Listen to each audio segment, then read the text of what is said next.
This next step in the assemblage project is to start working with the order of the layers and resizing and transforming and making it so that the assemblage is looking exactly the way that you want.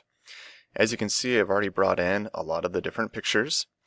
I'm still working on the background section of my assemblage before I go to work on the two sections of focus, which I'm going to be putting in a lot of pictures of some string lights and a birdhouse.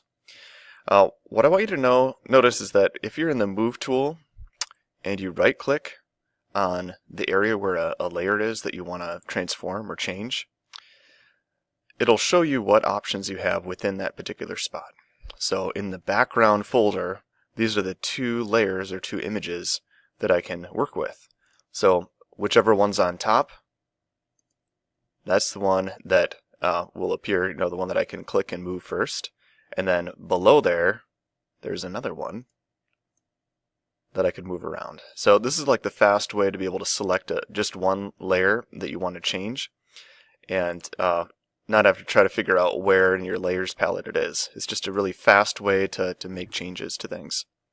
What I've tried to do, besides having some folders, I also left my pictures in an order that made sense. So if I wanted to move a large chunk of the picture around, I could select the top part of the picture and go down to some layers that are below that are all still in the same area.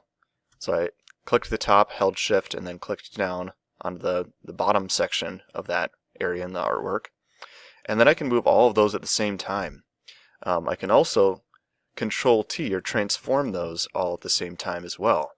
This is a great way to start making some room if you're running out of room for your assemblage, or if you wanted to just globally adjust the size of a lot of pictures, you could do so by doing that. Remember, when you're in the transform mode, if you're working with the corner boxes, you want to hold shift. Otherwise your layers will get all squished. The aspect ratio will be way off.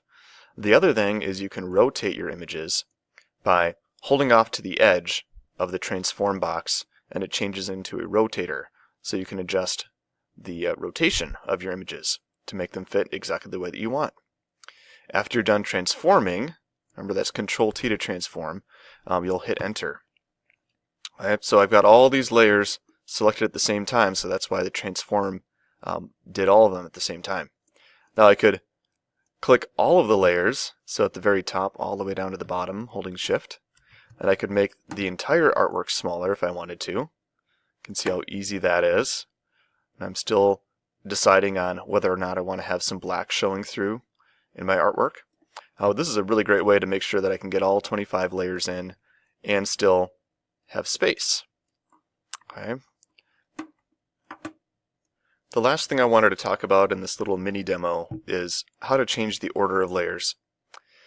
So if I wanted a picture to show up on top of another one, how would I make that happen? Well, here's how you do it. In the Move tool, I'll select the layer that I want to bring forward. So here's a layer that's kind of hidden below. So I'll click on that layer. And then in the Layers palette, I can click and drag that layer above the other layers. So you'll see there's a little line that appears as I'm dragging this. That's where it's going to go above. So I think that there's a layer right there that I put it on top of now so that it could be covering over that. I kind of liked it the way I had it before, so I'll put that back to where it was, but that's how you adjust the layer order in your assemblage.